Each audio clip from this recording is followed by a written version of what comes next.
गोवर्धन नाथ जी के सामने सारी सामग्री लेकर जो जो बनाकर लाए थे सब रख दिया और सब रखकर हाथ जोड़कर बैठ गए।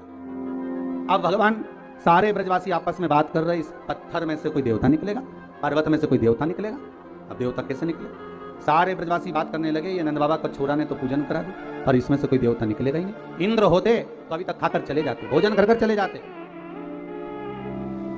जब भगवान प्रकट ही नहीं हो रहे, भगवान कृष्ण ने हाथ जोड़ा, हे गोवर्धन बाबा बड़ी कृपा करिए, है दयालु दाता, आइए प्रकट होइए, ब्रजवासी आपके लिए इतना सामग्री बनाकर लाए हैं, आप पाइए।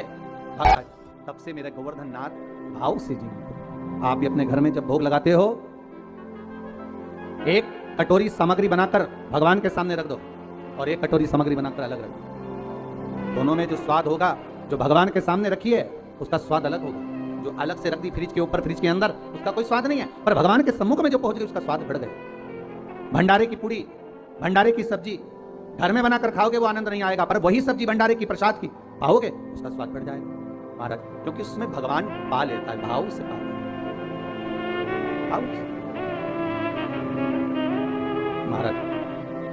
अब भगवान कृष्ण ने जो ब्रजवासियों के साथ में मिलकर गोवर्धन नाथ जी का पूजन किया है, आज ही के दिन, गिरिराज पूजन के दिन, दीपावली के दूसरे दिन जो गिरिराज बाबा का पूजन किया गया, वही गोवर्धन पूजन की कथा चल रही है, वही गोवर्धन चल रही है। जरा ध्यान दीजिएगा, गोवर्धन पूजन के दिन जो भगवान कृष्ण ने ब्रजवासियों के साथ मिलकर भगवान कृष्ण को भोग लगाया, गोवर्धन नाथ जी को भोग लगाया, वो 56 भोग नहीं था, वो अन्नकूट था। इसलिए आज भगवान गोवर्धन नाथ जी का अन्नकूट महोत्सव का एक आनंद है। 3 भोग होते हैं, अन्नकूट,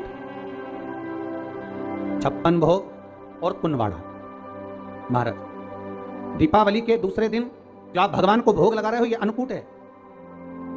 56 भोग कब लगे?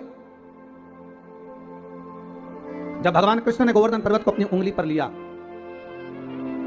7 दिवस तक जलवृष्टि, 7 दिवस भगवान पर्वत को अपने उंगली पर धारण कर कर रखे। एक दिन में मेरे श्री जी बाबा को, मेरे ठाकुर को, मेरे कन्हैया को, मेरे कृष्ण को एक दिन में 8 बार भोजन आता है। 7 दिन तक भगवान जब तक गोवर्धन पर्वत को अपनी उंगली पर धारण करके रखे, तब तक भगवान ने कुछ नहीं पाया। और जब 7वां दिन पूर्ण हुआ तो एक दिन में 8 बार भोग लगता था, इसलिए 7 दिन का 8 बार का भोज इकट्ठा करके भगवान के सामने रखा, तो सतवटु 56, ऐसे भगवान के सामने 56 भोग आया। तो आज जो भोग लग रहा है वो अन्नकूट है, वो अन्नकूट है महाराज। हमारे यहां भी सुंदर कुबेरेश्वर धाम में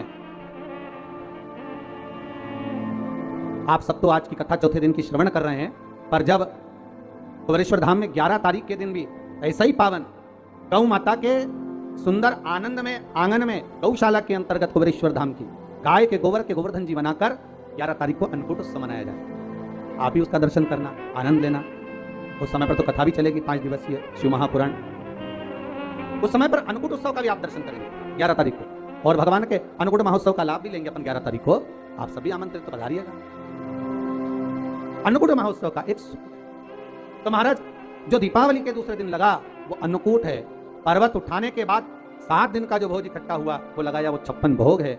और भगवान कृष्ण के साथ में सारे ब्रजवासी नंद बाबा के साथ में मिलकर जो भगवान गोवर्धन नाथ जी का प्रति समय पूजन करने जाते थे और जो भगवान को भोग लगाते थे, उसको कुनवाड़ा कहा जाए। कुनवाड़े का मतलब है कुनवे के साथ, परिवार के साथ में जाकर भगवान को भोग लगाया जाए, वो कुनवाड़ा।